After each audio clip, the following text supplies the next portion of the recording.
autoridades presentes de todas las latitudes y organismos, muchas gracias. Y muchas gracias, nuestro agradecimiento al pueblo de Brasil y a su señora presidenta. Y muchas gracias a la buena fe que seguramente han manifestado todos los oradores que me precedieron. Y expresamos la íntima voluntad como gobernantes de acompañar todos los acuerdos que esta nuestra pobre humanidad pueda suscribir. Sin embargo, permítasenos hacernos algunas preguntas en voz alta. Toda la tarde se ha estado hablando del desarrollo sustentable y de sacar a inmensas masas de la pobreza. ¿Qué es lo que aletea en nuestras cabezas? El modelo de desarrollo y de consumo es el actual de las sociedades ricas. Me hago esta pregunta: ¿qué le pasaría a este planeta si los hindúes tuvieran la misma proporción de autos por familia que tienen los alemanes? ¿Cuánto oxígeno nos quedaría para poder respirar? Más claro, el mundo tiene los elementos hoy materiales como para hacer posible que 7.000, 8.000 millones de personas puedan tener el mismo grado de consumo y de despilfarro que tienen las más opulentas sociedades occidentales. ¿Será posible? ¿O tendremos que darnos algún día otro tipo de discusión? Porque hemos creado una civilización en la que estamos, hija del mercado, hija de la competencia, que ha deparado un progreso material portentoso y explosivo. Pero lo que fue economía de mercado ha creado sociedades de mercado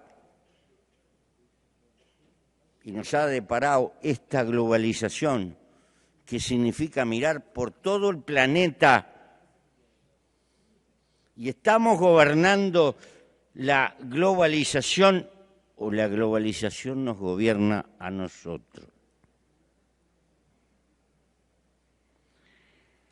¿Es posible hablar de solidaridad y de que estamos todos juntos en una economía que está basada en la competencia despiadada?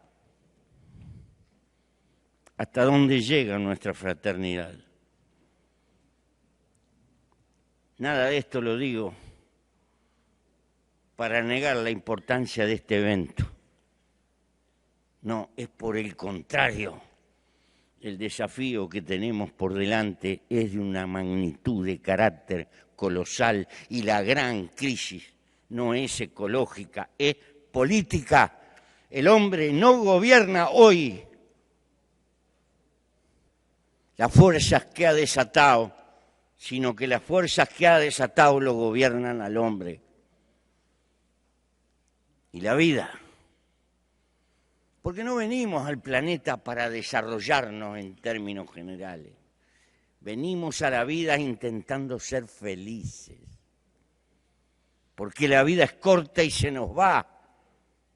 Y ningún bien vale como la vida, y esto es elemental. Pero si la vida se me va a escapar, trabajando y trabajando para consumir un plus, y la sociedad de consumo es el motor, porque en definitiva si se paraliza el consumo o si se detiene la economía. Y si se detiene la economía es el fantasma del estancamiento y para cada uno de nosotros. Pero ese hiperconsumo, a su vez, es el que está agrediendo al planeta y tiene que generar ese hiperconsumo cosas que duren poco porque hay que vender mucho. Y una lamparita eléctrica no puede durar más de 1000 horas prendida, pero hay lamparitas eléctricas que pueden durar 100.000, 200.000 horas, pero esas no se pueden hacer porque el problema es el mercado, porque tenemos que trabajar y tenemos que tener una civilización de uso y tire, y estamos en un círculo vicioso. Estos son problemas de carácter político que nos están diciendo la necesidad de empezar a luchar por otra cultura. No se trata de plantearnos volver al hombre de las cavernas, ni tener un monumento del atraso. Es que no podemos indefinidamente continuar gobernados por el mercado, sino que tenemos que gobernar el mercado. Por ello digo que el problema es de carácter político.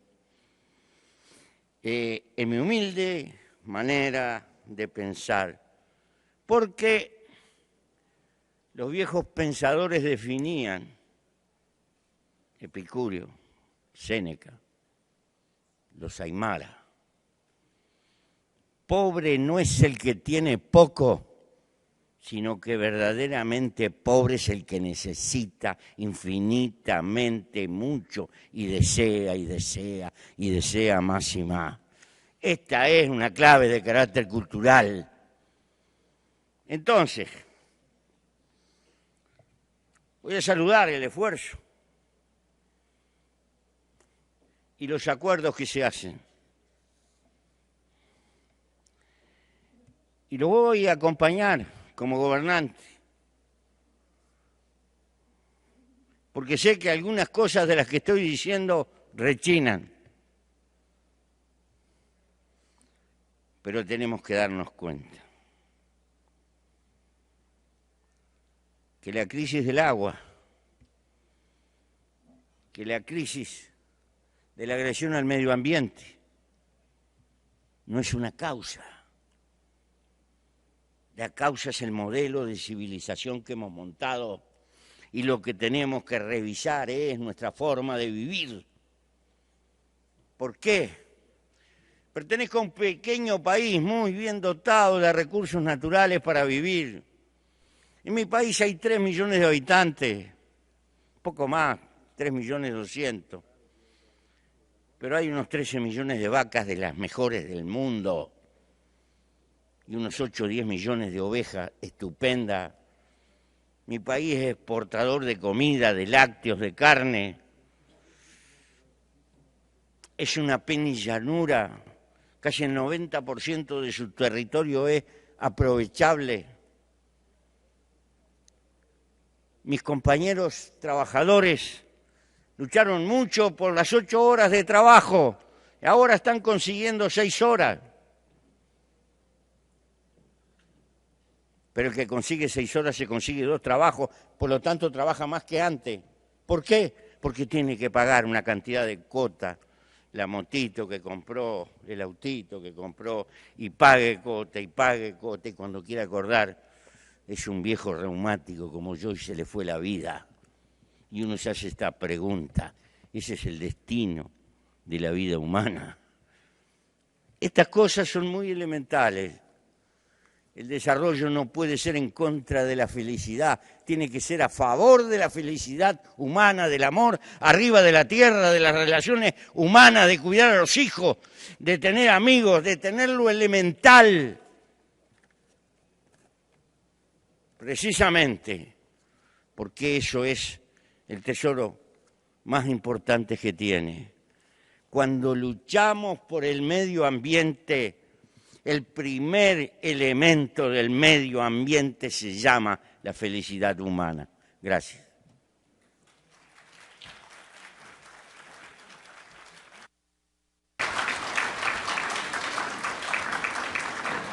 I thank the